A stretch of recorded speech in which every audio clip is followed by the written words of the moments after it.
कथा नागपंचमीची. ऐका नागोबा देवा तुमची कहाणी. आटपाट नगर होतं. तिथे एक ब्राह्मण होता. त्या ब्राह्मणाला 7 सुना होत्या.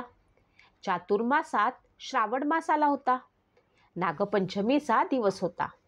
कुणी आपल्या आजोळी, कुणी पंजोळी, कुणी माहेरी अशा सर्व सुना गेल्या होत्या. सर्वात धाकटी सून होती. तिच्या माहेरचं कुणीच नव्हतं. तेव्हा ती जरा निराश झाली व मनात माझे माहेर नागोबादेव आहे असं समजून नागोबादेव मला माहेरून न्यायला येतील असं म्हणू लागली. इतक्यात काय झालं, नागोबाला तिची करुणा आली. त्यानं ब्राह्मणाचा वेश घेतला व त्या मुलीला नेण्यासाठी आला. ब्राह्मण विचारात पडला.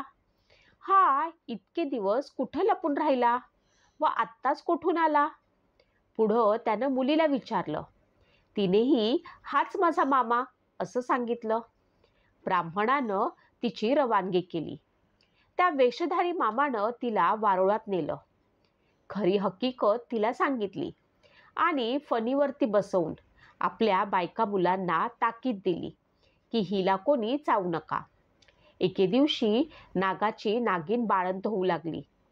तेव्हा हिला हातात दिवा धरायला सांगितला. पुढं ती व्याली. तिची पिल्लं वळवळ करू लागली. ही मुलगी भिवून गेली. हातातला दिवा खाली पडला. पोरांची शेपटं भाजली. नागिन रागावली. सर्व हकीकत नवऱ्याला सांगितली. तो म्हणाला तिला लवकरच सासरी पोचवू. पुढे ती पूर्ववत आनंदानं वागू लागली. एके दिवशी मुलीला अपार संपत्ती दिली. आपण मनुष्यदेह धारण करून तिला सासरी पोचती केली. नागाची पोरं मोठी झाली. आपल्या आईपाशी चौकशी केली. आमची शेपटी कशानं तुटली? तिनं मुलीची गोष्ट सांगितली. त्यांना फार राग आला. हिचा सूड घ्यावा म्हणून ते तिच्या घरी आले. तो नागपंचमीचा दिवस. हिनं आपली पुष्कळ वेळ भावांची वाट पाहिली.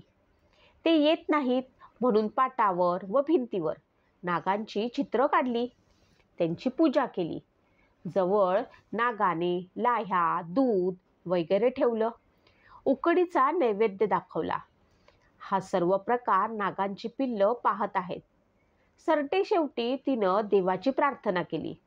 जय नागोबा देवा, जिथं माझे भाऊ लांडोबा पुंडोबा असतील तिथं खुशाल असोत असं म्हणून नमस्कार केला. इकडे सर्व प्रकार ह्यांनी पाहून मनातील सर्व राग घालवला. मनात हिच्याविषयी दया आली. पुढं त्या दिवशी तिथं वस्ती केली. दूध पाणी ठेवतात त्यात पहाटेस एक नवरत्नांचा हार ठेवून निघून गेले. दुसऱ्या दिवशी तिनं हार उचलून गळ्यात घातला. तर जसा तिला नागोबा प्रसन्न झाला तसा तुम्हा आम्हालाही हो